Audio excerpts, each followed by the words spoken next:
Hello everyone, I, Ria Pahuja from Economic Times CIO, welcome you all to another webinar on secure remote access to ensure business continuity. Workforce mobility is need of the hour as it offers agility in times of uncertainty. However, with flexibility comes complexities. Some of these complexities and security challenges could have a severe impact on business continuity. As employees try to connect to your enterprise network using insecure connections or potentially compromised endpoints, it is imperative for organizations to understand such threats and take necessary actions to prevent and mitigate them. In this webinar today, Tata Communications and Zscaler will enable us to create effective business continuity plans for this pandemic and prepare for a multi-layered approach to security with tightly integrated technology and human expertise. Today, our main discussion points will be the challenges faced by enterprise as a result of remote workforce, planning business continuity in the times of a pandemic, achieving end-to-end visibility into endpoint activity on your network, need for providing cybersecurity coverage 24/7 throughout the year and how to achieve it, and for sure, responding to security incidents through automation to improve response time. For this very topical discussion, we have with us amazing set of speakers. We have Sridhar, Vice President, Cloud and Security Services, Tata Communications, and Mr. Sudeep Banerjee, Director, Transformation Strategy, Asia Pacific and Japan, Zscaler. A very warm welcome, speakers. Thank you, Ria. Sridhar heads the managed services business of cloud, hosting, and security for Tata Communications. He has been in the entire IT industry for nearly 30 years now and has held several leadership roles in blue chip companies such as Dell, IBM, Intel, and HCL. While Mr. Sudeep Banerjee brings us to the table domain expertise in BFSI industry with experience in driving digital transformation programs, public cloud SaaS adoptions, and re-architecturing network infrastructure for enhanced user productivity with improved security posture. Before we go ahead with our discussion today, I would like to inform our attendees to please drop in their doubts and queries in the box provided. We will be taking all of your questions in the end of the session in Q&A round. I now request our first speaker of the session, Mr. Sudeep Banerjee, to please take this forward. Over to you, sir. Thank you, Ria. I hope my screen is visible and I'm audible to the audience. Yes, sir, you are. Okay, great. All right. So first of all, very good afternoon to you all who have taken the pains to take time out of your busy days to come and listen to us on this very topical discussion.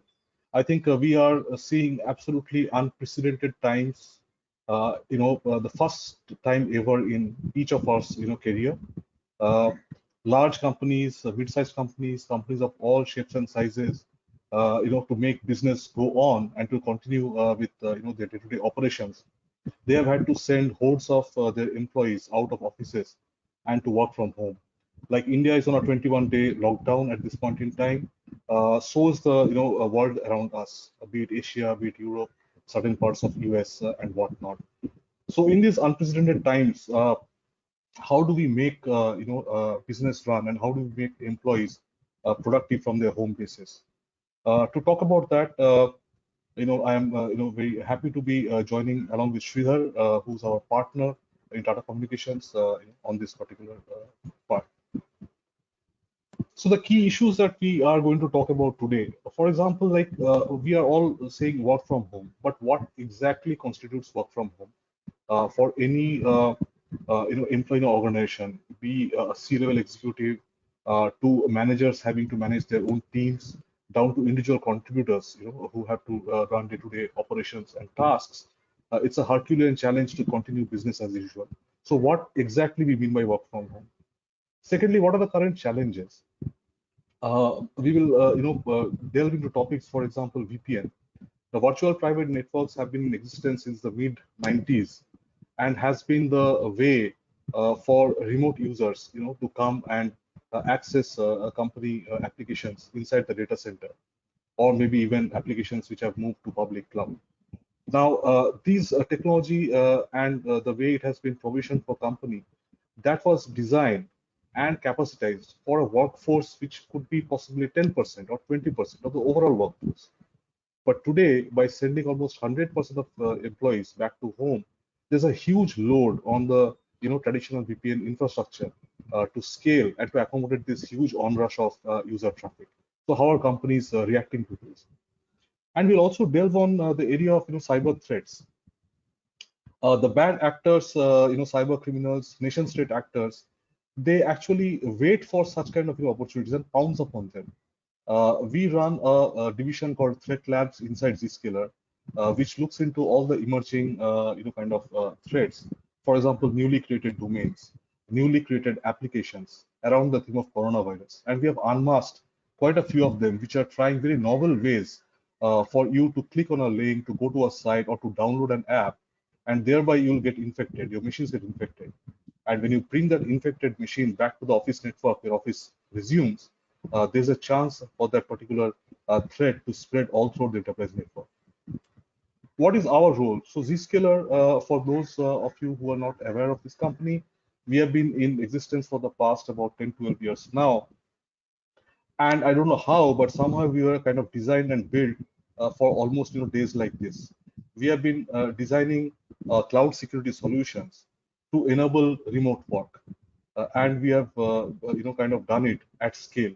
Zscaler runs a global cloud today with about 150 data centers all around the world, so that we try to be close geographically to users and give them very fast and secure access to their applications. Moving on, there's a quick poll. So Ria, why don't you take over? Sure, sir. For this very first poll question, we ask our attendees what percentage of your workforce is working from home at present. The options are below 25%, 25 to 50%, 50 to 75, and above 75%.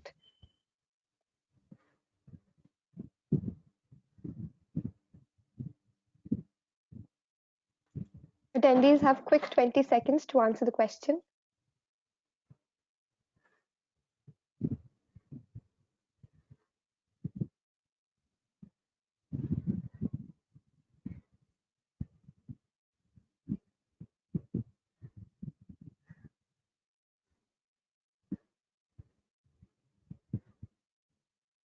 So we have the results with us. 11% of our attendees say below 25%, 8% go with 25 to 50%, 22% say 50 to 75%, and 58% say above 75%. Wow, these are really telling statistics. I will tell you, what we are seeing because Zscaler sees internet traffic from enterprises, around 4,000 odd enterprises all around the world. And believe me or not, enterprises from India, we are seeing has the maximum work from home traffic, which is about 70%. This is almost twice of that of US, about 35%, while what we are seeing from the likes of China is about 40-45%. So I think PM Modi's effort and the effort of this entire country is really working, and we all are working from home, and I hope productively. So moving on, what does work from home constitute? So for example, you have been asked to move out to your home. You have either a company provided laptop. I know of companies who have asked people to take their office desktops and go to home and then connect and start working. Or probably you're working from unmanaged, bring your own device sort of things from home. Many of you now that broadband is available across the length and breadth of the country, are having Wi-Fi or maybe wireless dongles from where you're connecting. So apart from a good connection and a device, what else are required? And what do you really mean by working from home? So in these trying times, a typical enterprise, resources life would start with maybe a conference call, a video conference call, because managers, CEOs, they would like to see that people are, safe and they're happy at home and they're managing all their day-to-day responsibilities as well as working. So things like collaboration tools, for example, the traffic on platforms like Skype or Zoom or WebEx, it actually has skyrocketed in these recent times. Uh, Apart from that, you also need to carry on your day-to-day work, which means what? Which means you need to access all your required applications. Be it that the applications could be hosted on your company's on-premise data center, or some of the companies also have moved sizable application workload to public cloud, be it Azure, be it AWS or Google Cloud.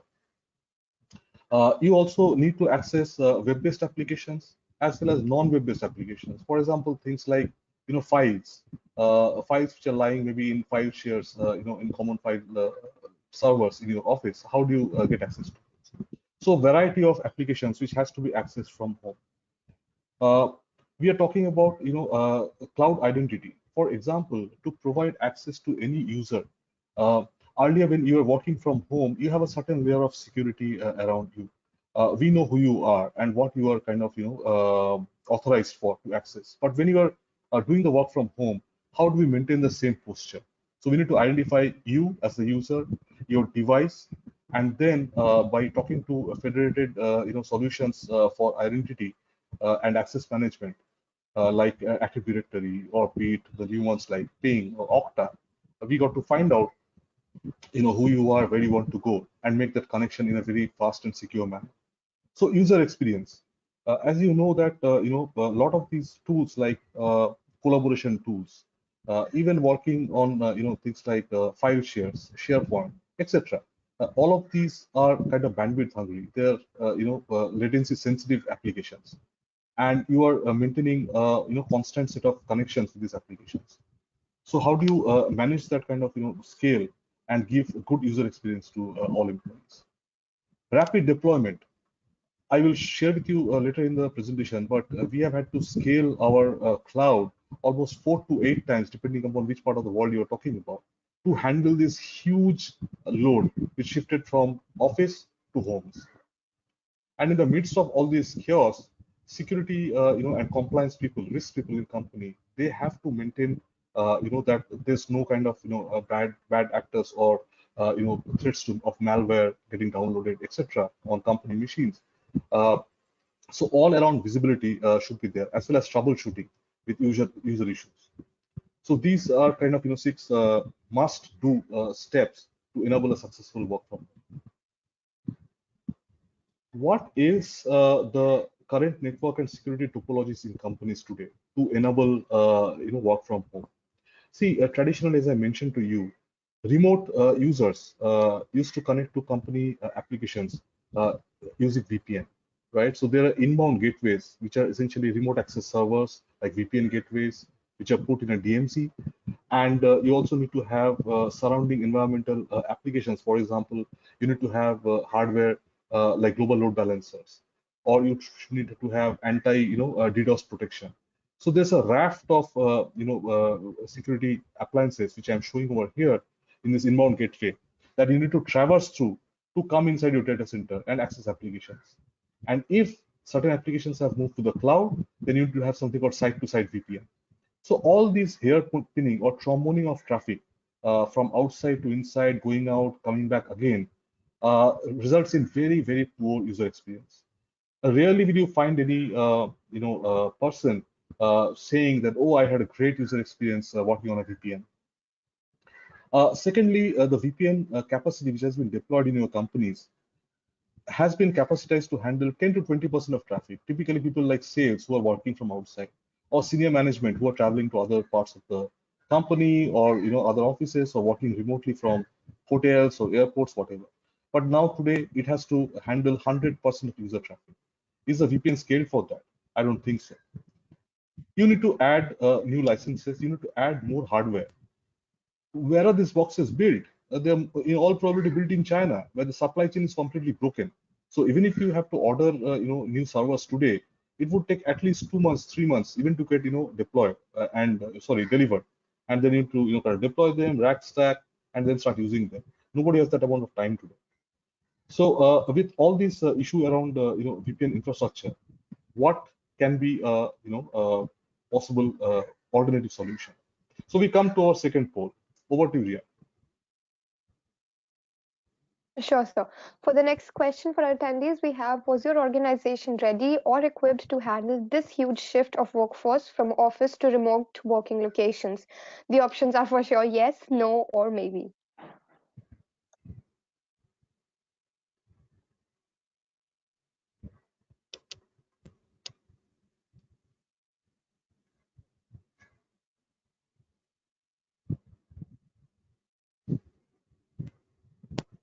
The attendees have 20 seconds to answer the question. Mr. Banerjee, while we get the results, what do you think the results would look like? I would say yes, because India is full of creative people and we have handled a lot of crisis events in the past. So I think we always rise up to the occasion. And I think it should be yes, but there could be challenges in handling things. Let me hear from the audience. Sure. Sure, sure. We have the results with us. 39% say yes, 33% go with no, and again 28% say maybe. There you go. So, we have a mixed bag over here. People think they're productive. There could be some issues. Well, it's not all that bad. Uh, so coming on, so as I told you, the traditional IT landscape has been, kind of connecting all sorts of offices or factories, etc., to centralized data center locations over what we call as a hub and spoke network, which are essentially private networks built over MPLS or P2P kind of links, costly links taken from telcos to bring traffic all the way from branch users to data center, egress out to the internet and come back in. Or in the case of VPN, as I mentioned, how to bring traffic from outside inside the data center. Now that architecture today is proving to be challenging. So what Zscaler proposes and what we have been built up is we have a kind of a exchange. We call it as a digital services exchange. I'll come to the zero trust part maybe later, but essentially you can consider to be us to sit in the middle, between users and applications. So whenever any user is trying to access any application using internet, they first of all land up onto the closest Zscaler POP, available close to them. And Zscaler then does a couple of things. First, it authenticates you. It can also check your device posture because often we put a lightweight agent, which we call Z app, on laptops, or they can very well work on mobile devices which are supporting iOS or Android. And once we authenticate you, the device, and then we look into the company's policies. Okay, you are trying to access SAP. Are you a finance user? You are not. So, do you have access to SAP? No. So we'll drop the exchange there itself. So once we know that you are right user, right device, and have the access, authorization to the right application, then we make the connection in the cloud. And the way we do it, we essentially don't take the traffic down to the a company's network. We don't expose the company's network. That is another issue today with VPN. A VPN essentially gives inbound listening port. You get an IP, and essentially you get access to the company's network. So instead of going, let's say, to the right application, you can always do something like a port scan or NS lookup to find out what are the other IP addresses and applications which are available. And if you have bad intent in mind, so let's say infected machine coming in through VPN, then there could be a chance of attack spreading inside the company. So Zscaler does these connections in a zero trust way without exposing. So we make your data center applications or your private applications on Azure go dark. Their IPs are not exposed. And if something is not exposed, how can you go inside and create a nuisance? We offer two distinct products which are called Zscaler Internet Access, ZIA, and Zscaler Private Access. The Internet Access product is used to access Internet as well as your SaaS applications. So for example, most of the enterprises today have moved email from on-prem Exchange to Microsoft Office 365 or to Google Suite, that kind of stuff. Sales has moved sales process to Salesforce or Zoho. Similarly, there are other cloud applications now which are giving a lot of application, taking care of a lot of application landscape for companies. So ZIA comes in between and manages the traffic. And what it does essentially is it does two things. It looks at all the kind of bad threats all around. It does 100% SSL inspection. Most of your traffic today is anyway SSL encrypted. Gone are the days when you go to sites which are like HTTP. They're all encrypted today, and So you need to kind of detonate packets, open them up, and inspect for any kind of bad threats over there. And secondly, it also provides data leakage prevention. So if you have fingerprinted your data flows, your processes, we can find out whether company important information is leaking out to the internet or not. When it comes to the second product, which is called private access, that is for accessing applications where you own the namespace. For example, sap.yourcompany.com or something else. So whether those applications are in your on-premise data center or on public cloud VPC like AWS or Azure, we put lightweight connectors over here. And those connectors talk to Zscaler cloud and brokers or stitches connection between users and the applications without exposing any of these applications to the public internet.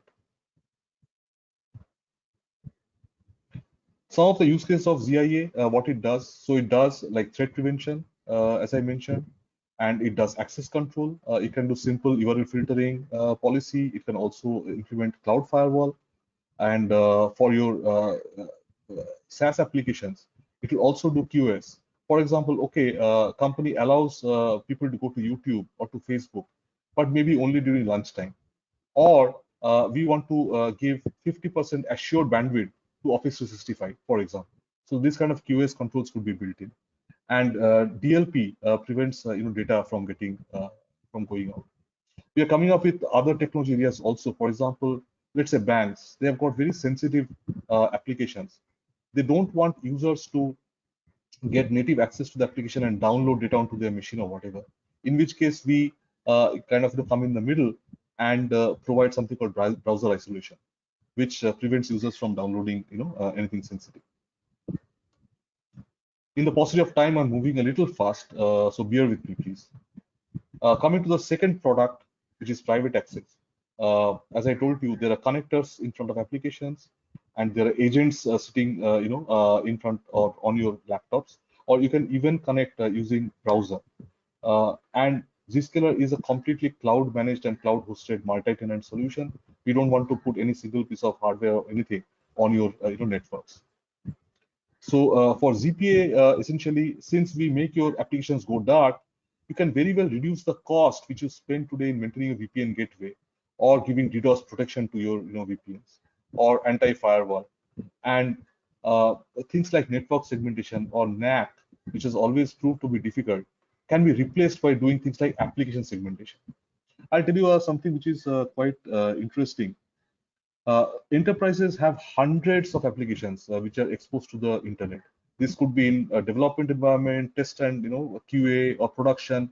We often put up instances on Azure, AWS, and often we forget, once the project is over.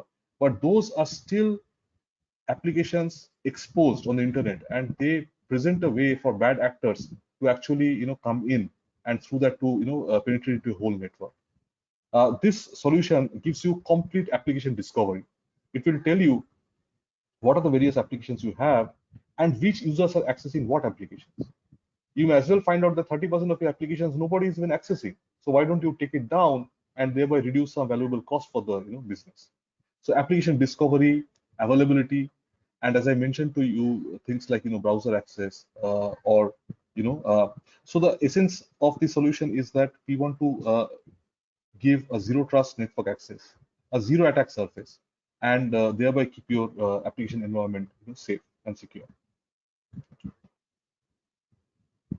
No point repeating, I mentioned the issues with traditional VPN.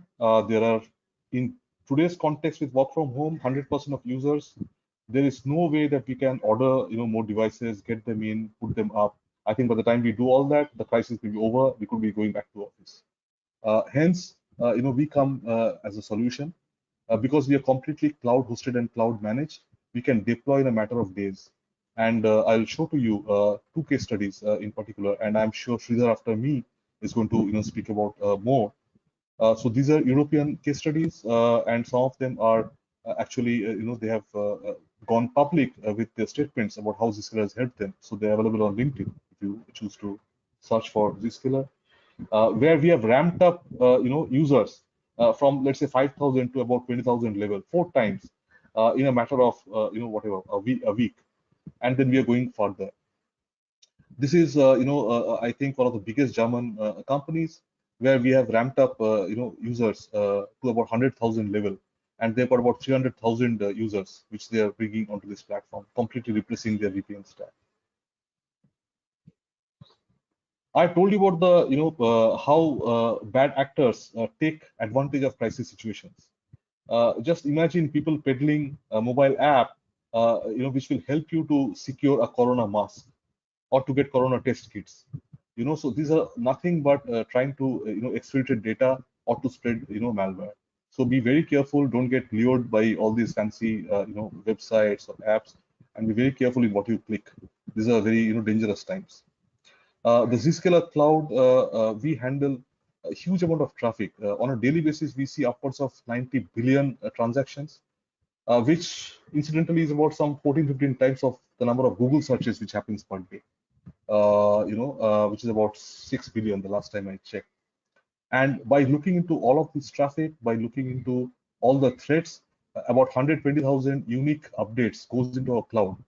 And the beauty is, because it's a multi-tenant cloud platform, the moment company A sees a threat, that threat, that intelligence is populated all throughout for the rest 4,000 companies on our cloud, so that every other company is protected from that same threat. These are the number of threats which we block on a daily basis.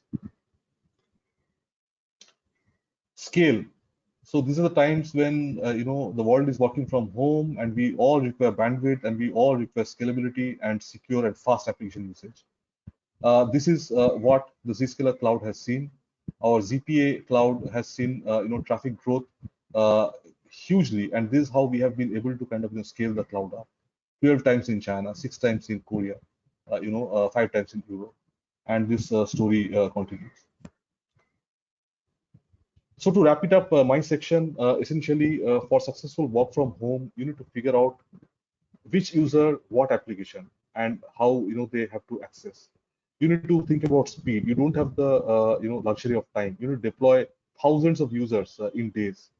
You need to give a very good user experience, good collaboration tools for people to work together, and at the same time you have to think about all the imminent cyber threats and your compliance requirements. Finally, we provide excellent visibility of traffic and security for your security and compliance administrators, so they know at a very granular level, like for example users or devices, exactly what is happening, and they can take the remedial actions. Sridhar, I think it's over to you now. Thank you, Sudeep.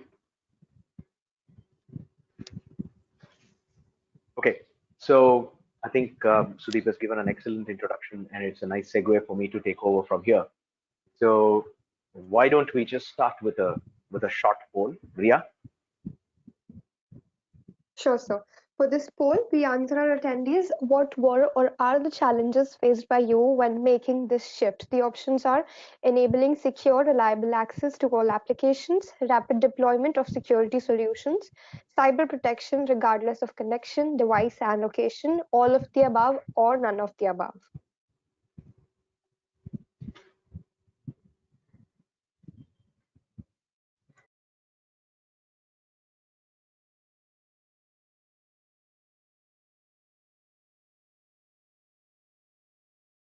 Attendees again have 20 seconds to answer the question. While we get the results, Sudeep, if we can get your thoughts on these.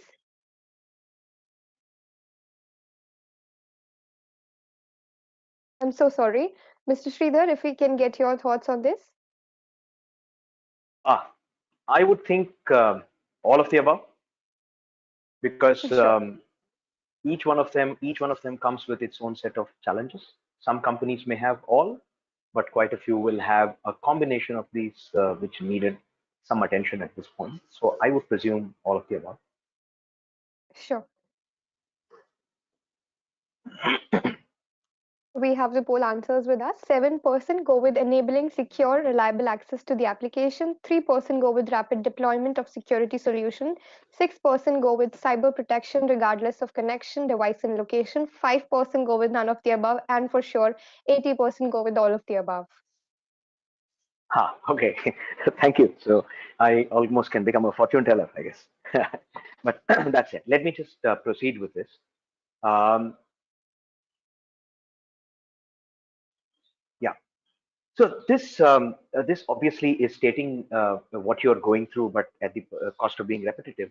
Let me just say that while your infrastructure has moved from a corporate data center to co-location, then hosted environment, then having a private cloud which is hosted elsewhere, or moving to the public cloud, at the same time accommodating not just your BYOD devices and your visiting devices. You also have to look at what else is on the WAN, and what are the IoT devices that you've got to bring. And most important, how do you monitor, report, and analyze what is happening with these devices? The reason is today, more access happens from outside rather than from inside the offices. More access happens to applications which are off the network through a SaaS and not necessarily on the network. Most activity happens also off the traditional network and not on it. Most data is stored outside rather than inside, because most of the virtual machines are outside your office infrastructure. So I think the data center as the center of your IT universe has actually broken down into multiple parts. And this is a result of what you see on the left side of the screen. And the reason now manifests itself into challenges which go across this wide spectrum, what you just see on the screen now. At the bottom, you see that the traditional MPLS cloud that an organization had, which enabled point-to-point communication or a mesh network or a traditional hub and spoke network. But then you started to get your internet cloud, your application on the cloud, whether it is Office 365 or Salesforce.com or Concur, etc., or your virtual machines, which are hosted off any of the other cloud service providers. They could be the public cloud service providers or any of your other hosted environments that you might be having. And in the past, you had, like Sudeep pointed out, you probably had most employees on the network and probably about 10 to 20%, depending on the company, on the remote users. That was what your infrastructure was ready for. But today, you've got to accommodate all this, which essentially means we are moving to a boundaryless infrastructure. What this means is, in one of the recent Gartner seminars, we heard this from them as well. They said today that there is no perimeter. In the past, we used to talk about from the core to the perimeter. But now when everybody is on the internet, there is no perimeter. But you obviously cannot have an endpointless world. So the fact remains that the user identity now becomes the perimeter. The user, their identity, and the device that they access from becomes, every point from where they access becomes your perimeter, which means your attack surface, you stretch the organization network that far. And what does it do? It enables so many of these risk elements, and so many of the bad actors get attracted. Shadow IT has always existed, but the advanced persistent threats, or DDoS, third-party risks, spams, ransomware attacks, data security wherever you store them, because the data guidelines are becoming very, very strong world over, including in India. So I think data privacy is going to become an extremely important dimension for security players tomorrow, and being able to have the right kind of governance as well as the compliance model becomes very, very important in this changed environment. The need for a web proxy is now much more than ever, simply because, as we explained, there's enough web-based traffic. People access social media applications and SaaS applications from the organization's cloud itself. There are a whole host of security threats that come from your sophistication and the complexity of the web, and policy implementation across the network, data leakage, all of them need to be monitored. Besides, implementation of the web access policy at a far more granular level is important today more than ever before. Second, we talked about zero trust briefly, so they've touched upon it. In the past, we were used to providing access. We said we will trust and then we will verify. But that has completely changed today. The entire identity dimension enforces upon us this concept called zero trust. Don't trust. Provide the access based on the policy, based on the identity. Only then you would be able to exercise control. And then you should be able to block zero-day exploits by analyzing unknown files for any malicious behavior. So as you begin to do this, you then start to look at the applications that you have. Do you have visibility of all the applications on your network at any given point of time? There's another point that I wanted to touch with respect to the VPN, which I think Sudeep spoke about earlier. In a virtual private network, what did you do? You provided access to the organization's network for a user based on the authentication that you provided them. Today, what you have to do is to provide access to the user only to the application that they have to access, and be able to deny access to them for an application that they should not be using. For example, if too much of YouTube is being used today through the organization network, you can imagine what's going to happen to the organization infrastructure and the bandwidth. So application visibility end to end, not just the user visibility, is extremely important. So it reinforces the point that recognizing a user on the network is an extremely important dimension today. Either it is for application visibility or for user and the user devices visibility. And for all this, hence, identity becomes your foundation parameter. Once you have the identity, providing this identity, and when you look at a solution that you need for your organization, I think Sudeep spoke about these two: the secure internet access, the ZIA platform, the secure private access. One enables access of all the applications on the internet. The other enables access of applications which could be on your private data center. So these two put together provide you a very strong access control from the Zscaler portfolio perspective. But like I said, identity provides the users and applications with centralized single user, single sign-on. That becomes paramount when you want to provide or not access into the network. CASP is another important solution that you need, because this is the one that helps you identify and prevent the data infiltration via the shadow IT players.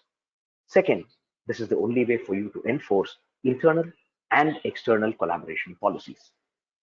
Third, should enable adaptive access controls, preventing the unwanted users and applications from accessing the cloud services. So this security access broker has to sit in between and be able to enforce the policy and regulate the usage. And then comes the internet gateway service, which we spoke about a bit earlier. Now, all this put together, the managed SIM solution that you provide, that you start to use in your organization today, has to scale from the earlier dimensions of a traditional SOC, which you had on premises, where you had a thin layer of services wrapped around a bunch of technologies that you bought. Today's security operations control need to be able to encompass a much wider canvas, starting from not just recognizing the incidents and collecting the logs, but be able to act on them and provide the orchestration and automation layer at all the devices level, at a firewall level, etc. And then you need to manage or be able to analyze the user behavior. Now, the same access login, you would be able to find malicious activity, and that can snowball into a bigger crisis for the organization, and that can get identified only when you have the right user behavior analytics. User behavior analytics and the user entity behavior analytics are two parts to this solution. One can come with your SIM solution itself, and the other can come on top of that. This provides a very, very important layer of analytics based on which you would be able to redefine your policies. And then the endpoint detection and response, because endpoint is a key access layer for you into the infrastructure. That entire monitoring and management with all the technologies put together is the service that you should be looking at from the new age security operations play. And that's where Tata Communications comes into play as a managed security services solution provider for you. Let's be clear. Skills is going to be short. In the modern technology world, skills is always going to play catch up with technology. But some people are better equipped to handle than the others. That's one part. Second, the tools and environments are so diverse, and it's a big aquarium with fishes of all colors, shapes, and sizes. We need to be able to handle all of those, as well as be able to implement the policies, be able to collect the intelligence from various different sources, and be able to massage the data and act on them. So what is going to define this new age partner is centralized security management platform, which gives you the end-to-end visibility into all the activity, irrespective of whether they are endpoints or applications or the devices on your network, and this should keep your bad actors out. Second, keep up with rapidly evolving security threat vectors and the technology advancements, be able to collect the data, be able to act on them, and rapid incident response in the event there is a crisis. How fast they are able to act on it and how fast they're able to automate and bring back the normalcy into the infrastructure is a key determinant. And it doesn't stop there. It's about being able to bring containment of these threats for future. Build on this learning, and be able to build the containment policies. And then provide detailed reporting and analytical capabilities with the intelligence that is collected here, where human expertise, technology, and the seasoned experts come together into one platform and provide you a 24/7 365 solution. That is the strength that a new age security operations player will be able to provide to you. At this point, I want to stop, and Ria, can we just quickly conduct a poll, please? Sure, sir. For this poll question, we ask our attendees, where are you in your journey of securing your network and end user devices for remote access users? The options are, we've got it covered, I may need help, or I am not sure.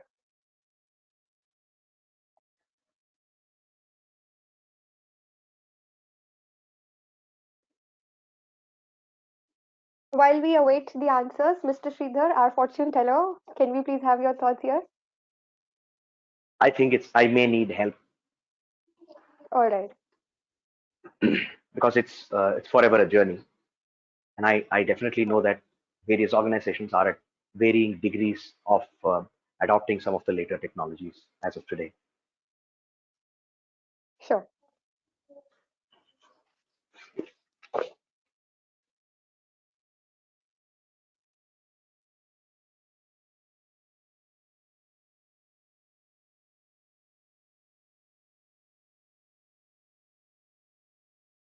We have the results with us.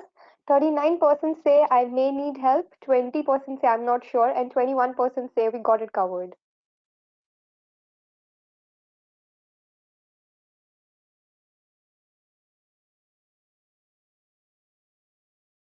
Not bad. Excellent. Let me just switch gears at this point, and I will explain to you about a case study. This is for a leading global beverages manufacturer, and we've got the acceptance from the customer. I can name them for you. This is for Tata Consumer Products Limited, which was earlier known as Tata Global Beverages Limited. So as you can see here, their existing architecture was the traditional network with hub and spoke model to support the global headquarters. They had a very, very large DC data center footprint, and they had access control to internal corporate applications. They already had an implementation of ZIA, the Zscaler internet access tool was already implemented in some form. We had done a very, very small project for them in Australia. And of course, some of their bandwidth solutions across the globe were with us. So we got into this engagement with them in two phases. In the first phase, what they realized was that while they had the solution, they were facing challenges in the management and administration of the solutions. So we proposed and we implemented and managed the solution for them, not just in Australia, but we took stock of completely what was there in their infrastructure, and we started working on managing that. We also suggested a few add-ons to them as a part of their solution process. We gave them the cloud firewall as well as the cloud sandboxing features to protect the users in some of their branch offices when they decided to adopt distributed breakouts of the internet. Further, there was a second stage to this, where they were looking at a comprehensive network transformation. The simple reason is, like I said, they had a large data center footprint, but with their cloud first journey, they started to move many of their applications onto the cloud. And for all the users, and they started implementing applications like Office 365. So for all their users to touch the corporate infrastructure and then move out to any of these application hosted environment was becoming a complete drag on the network. And more important, the user experience was also very, very poor. So they were considering distributed internet breakouts and SD-WAN for their major offices globally. And to put their entire challenges in perspective, it needed a complete network transformation story followed by a complete security envelope. We also added to them the ZPA solution because they did have quite a few applications that were running on their infrastructure. I'm sorry, I think I moved up. Yeah, and quite a few applications that were running on their data center, which was hosted partly in their own data center, as well as some of them were in a hosted data center outside. So it was important for us to give additional solutions. We used the same ZApp agent, which was already being used by ZIA, which meant that from a single agent, we were able to control both of these. This provided them a fast, flexible, secure, and a future-proof solution that was capable of securing the remote access to all the resources. So from a scope of work perspective, we had the management and administration of the ZIA solution, implementation of the cloud firewall and cloud sandboxing. Third, implementation of the ZPA solution at the second stage for them, and management and administration of all the ZPA. In addition to this, from a pure services perspective, web gateway services based on ZIA plus our own services that we provide, and secure private access services, which were also based on ZIA and our services stack. This was what we did for Tata Global Beverages. This was another company which is Europe headquartered. The story is fairly similar here, and in the interest of time, I'm just going to skip some of these slides. But the story was somewhere similar. What we did in addition here was a very, very comprehensive SD-WAN implementation, a global hybrid WAN for 130 locations with 190 circuits, a majority of them which were in Europe. We managed this for them and managed authentication service for about 2,800 users, Proxy for about 19,000 users. That was the comprehensive solution that we provided for the other customer as well. So having said that, this is my last slide. The 360-degree portfolio view encompasses the broad spectrum of all that you can think about from the security landscape. Starting from on the right side, network and infrastructure security, then looking at the entire threat management from a threat intelligence to getting the threat management and to now work on threat hunting and red teaming and deep and dark code monitoring. We provide the whole host of services. Then looking at content security and privacy from data leak preventions or secure private accesses, or getting into secure application management. And lastly, the entire risk and compliance umbrella. Our portfolio is complete, and Zscaler obviously is an important partner for us in providing some of these solutions for the new age, because they are a cloud native company, and in a cloud first world today, many customers find the application of these solutions very, very apt for them. And particularly considering the tough times that we are going through today, we are able to roll out these solutions in a far simpler manner. We've got our for India, we've got our cyber security response center based in Chennai, the primary center, and we've got the backup operations from Pune. So from two different geographical locations, we provide these solutions to customers, and we've got a wide pool of 300 plus security certified professionals with whom handling the network is safe for you. And we've got a host of tools that are deployed. Some of them are indigenously developed, and some of them are partnered with some of the major providers, so that we are able to provide this comprehensive service to our customers. So as I close, may I ask one more time for a last poll, please? Sure. For this last poll today, we have a question. Which of these offering would you have a requirement or like to learn more about? The options are secure internet access, ZIA, security incident and event management, cloud security or DDoS, managed UTM or SOC. Yeah, we've clustered the others into the option called others, as you can see.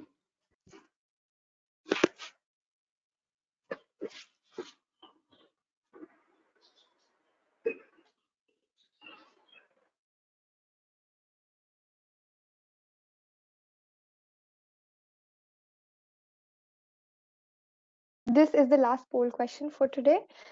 After this, we will be taking our Q&A round. I once again ask my attendees and request them to please drop in their queries and doubts in the box provided.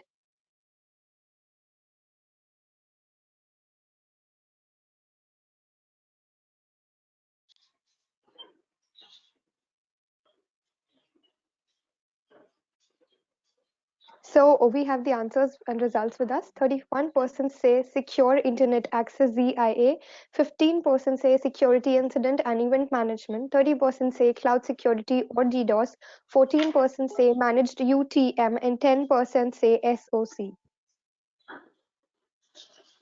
Thank you. Thank you so much, Kiko, for such wonderful presentations that we have had. I am taking another 10 seconds to begin with the Q&A round.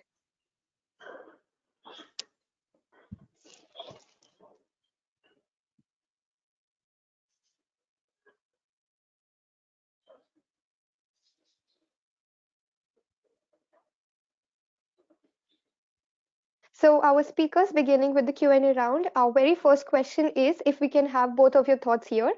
Do you think companies would invest in technologies like cloud computing once normalcy returns, taking into consideration the investment costs and future running costs?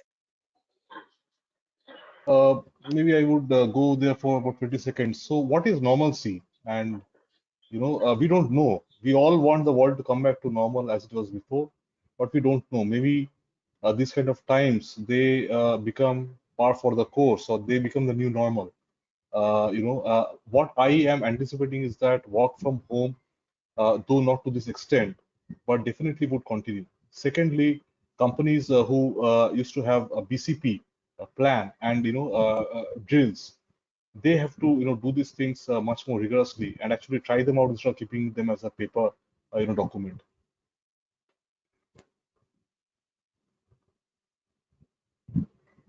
Shida, you want to add anything to that? Okay. Yeah, sure. Thanks, Sudeep. So just one more point to add to what Sudeep said. I think cloud is today not an option. It's probably a given that everybody would be adopting it. They would adopt all these cloud technologies. I think what will happen is a more calibrated planning, considering that such kind of pandemics could also affect us, or such kind of issues could also crop up. Just imagine for a moment if cloud technologies were not adopted. Today, we would all be not even productive to the extent that we are. It's because that all of us have adopted a cloud in varying degrees, we were able to transition and set ourselves into a working platform. So I would think cloud, definitely the technologies will get adopted.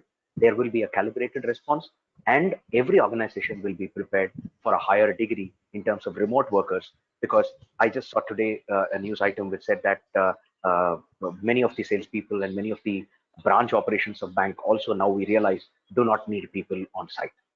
So it could bring down the cost of operations for various organizations, and I think it will be adopted. Back to you, Ria. Sure. Sure, sir. One of our attendees, Mr. Iyer, wants to know if you can name your competitions in the Tata consumer engagement. Oh, yes, Mr. Iyer, thanks for asking this question. Um, I don't know if I can publicly name those companies. I can say there was one leading uh, SI who was part of the Twitch. I think that's about the best I can give an indication of. They were there. Second is there was another security player who was into storage, compliance, and security, who's a next tier service provider, a next tier reseller. And third, there was another service provider which also tried to pitch for this opportunity. So there were three competitors in this opportunity. And as you can see, we were not incumbent with them. They had worked with somebody and they had bought the ZIA for themselves much ahead of our engagement with them. Back to you, Ria. Sure. So we have the next question with us. Mr. Rastogi, Himanshu Rastogi wants to know how long does it take to implement and stabilize the solution? Well, I can take that. As I showed, one slide where we have ramped up to 100,000, plus users in a matter of weeks. And the very idea of cloud is all about scale. So it actually does not need much time. Essentially, it starts with a small proof of value where we take maybe one location, maybe about 100 odd users, and we do an application discovery to find out what applications are there. And then, the scale up does not, take, much amount of time. Maybe it can be done in matter of days or weeks. Yeah, just to add to that, the collection of the data with respect to the users, as long as there is some form of directory services already implemented, job will be that much easier. Where a directory services implementation is not there, then the identity parameters will become difficult. So I would think that organizations which have a directory services implementation have a head start over the others. Once that is there, the ramp up can be in a matter of a few days. Back to you, Ria. Sure, sir. We have the next question from one of our attendees. He asked, how is this solution different from the platform like Prisma from Palo Alto? We are competition essentially. So Palo Alto is also trying to kind of gravitate from a on-premises appliance provider from next-gen firewall point of view, and they are trying to do that. However, one basic difference is that uh, they are trying to essentially leverage one of the public cloud providers and spin up virtual machines, virtual instances, and calling that a true cloud. I would like to contend that because we run a completely grounds up built cloud across the globe. So wherever the users are, they have the geolocation based fastest point of connect to Zscaler cloud. Secondly, we also have peering agreement with lot of providers. For example, Microsoft Office 365. So in a lot of cases, the traffic how it flows is it comes to Zscaler cloud, and then the second hop is the Office 365 tenant, and that happens over dark fiber on the same data center, and that adds hardly any latency, which can be the user can perceive that latency. So there are differences. A cloud, is a kind of generic concept, but what is a true multi-tenant, globally distributed cloud versus spinning up VMs on AWS or GCP? I don't think they're the same thing. Back to you. Sure, sir. One of our another attendees, Anant, wants to know if there are.